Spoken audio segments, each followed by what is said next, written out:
Eğer bu videonun tamamını izlersen arka yaka yırtmacı nasıl yapılır, kol oyuntusu nasıl temizlenir ve biye kesimi nasıl olur hepsini göreceksin.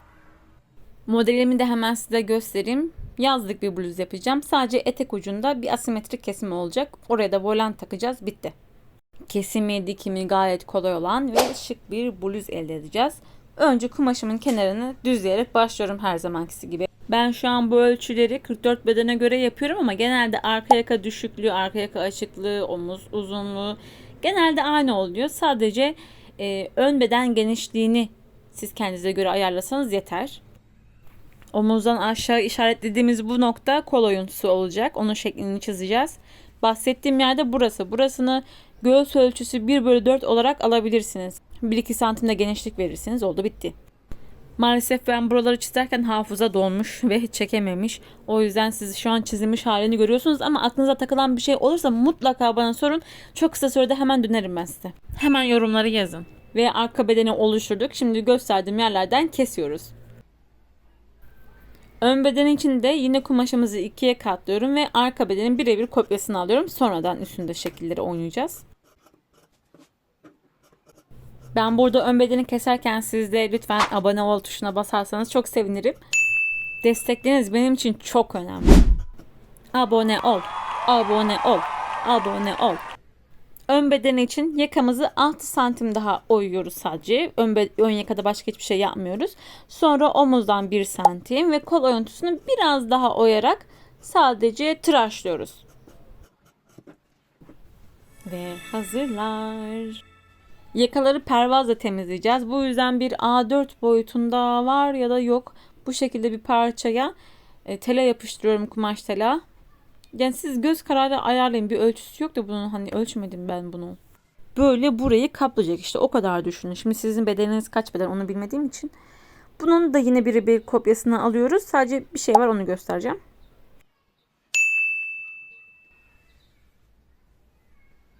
Pervazın genişliği 10 santim olacak. Onu da şu şekilde ayarlıyorum. Önce 10'la başlıyorum.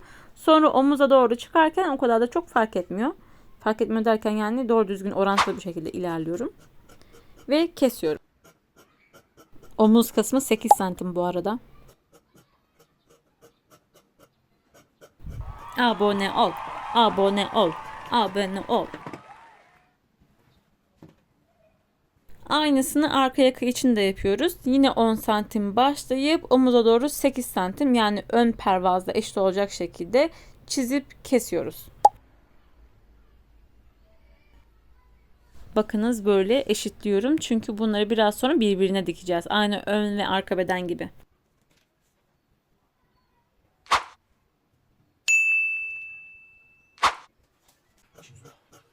Şu an bakarken aklıma geldi. Bu pervazları başka renkli kumaşlardan dikip bir şey yapılabilirmiş. Hareket katılabilirmiş. Ben bunu denerim. Çünkü güzel duruyorlar bitince.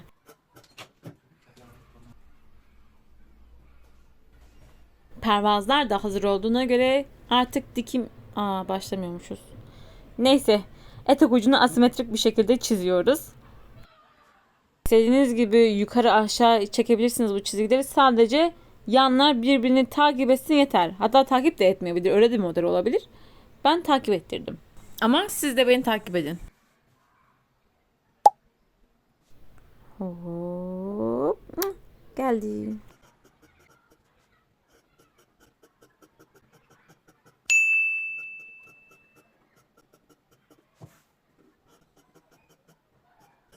Abone olmayı unutma. Beden ve pervaz tam birbirine denk gelecek şekilde yerleştiriyorum ve yaklaşık 8 santim uzunluğunda bir çizgi çiziyorum. Bu çizginin de yarısına toplamda 1 santim edecek şekilde yarım yarım pay verip bu şekilde çizgimi çiziyorum. Dikişlerimizi bu çizgi üzerinden yapacağız. Burada şu an yırtmaç yapıyoruz. Normal, buraya da 1 santim dikiş payı veriyorum. Dikişimi yapmadan önce de bunun arasına sıkıştıracağım düğmenin geçeceği bağcı yerleştiriyorum. Ben ince lastik bulamadım. O yüzden kendi kumaşından yaptım ama lastik olursa çok daha rahat olur. Gösterdiğim şekilde yerleştirelim lütfen. Dikişte araya girmiş olacak ama onun üstünden geçmeyeceğiz. Burada birazcık özenmek gerekiyor. Buraları kırpmadım ki ilk defa dikecek olanlar görsün nasıl olduğunu. Kesmedim o yüzden. Bakın böyle habire uğraşıp duruyorum o oradan çıkmasın diye.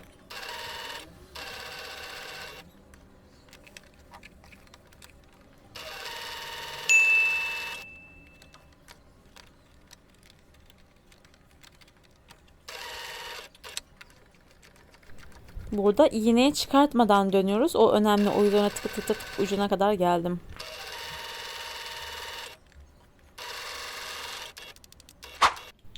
Sonra çıtlarımızı atıyoruz ve orta yırtmacı komple kesip çıkartıyoruz oradan. Sonra döndüreceğiz tam köşelerinden.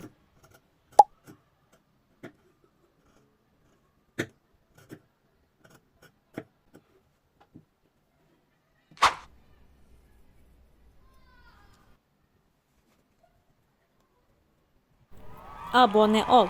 Abone ol. Abone ol.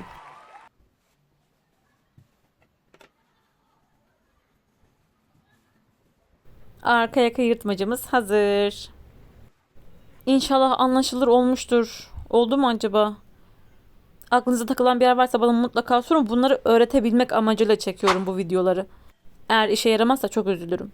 Ön bedeni de dümdüz dikiyoruz, ön yaka ve ön bedeni. Sonra da yine çıtlarına atıp çeviriyoruz. Omuzları birleştirirken de pervazları da açıyorum. Öyle dümdüz oraya dikiyorum. Tertemiz bir bitiş oluyor. Ve kol oyuntusunu temizlemek için biye kesiyoruz. Biyeyi her zaman kumaşın eninden kesmemiz lazım. Yani esnek olmayan kumaşlarda, ribanamız yoksa eğer. Çünkü kumaşın esnemesi gerekiyor. Kumaşı böyle verevine katlıyoruz 90 derece. Sonra da 3 santim genişliğinde yeterli oluyor. Şeritler çizip kesiyorum. Pardon, niye eninden dedim bilmiyorum. Verevinden demek istemiştim aslında. Biye doğru düzgün şekli alsın diye önce üstünden bir ütü geçtim. Görüldüğü gibi. Şimdi bunu kumaşın yüzü bize bakacak şekilde tutuyorum. Ve görüldüğü gibi iğneleyip dikiyorum. Sonra da çevireceğiz bunu. Biraz sonra göreceksiniz. Çevir. Çevir. Dik. Tertemiz. Bakın. Çok iyi. Artık iyice sonuna yaklaştık. Şimdi yan dikişlerimizi birleştirip ütülüyorum, açıyorum güzelce. Şimdi sıra volan parçasını takmaya geldi. Volanın boyu tamamen sizi ilgilendiriyor. Yoğunluğunuz ne kadar olacak bilmiyorum.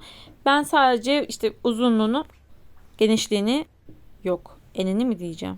Ise 40 santim aldım ve bunu ikiye katlayarak düzgü yaptım ki uçları temiz ve hacimli olsun diye. Siz de buna göre büzgünüzü yaparsınız. Onda düğmemi takıyorum.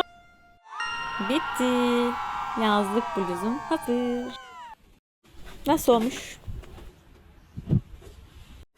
Eğer siz de dikerseniz benimle paylaşmayı unutmayın lütfen. Çok mutlu olurum. 973 aboneme tek tek teşekkür ederim. Teşekkürler izlediğiniz için. Abone ol. Abone ol.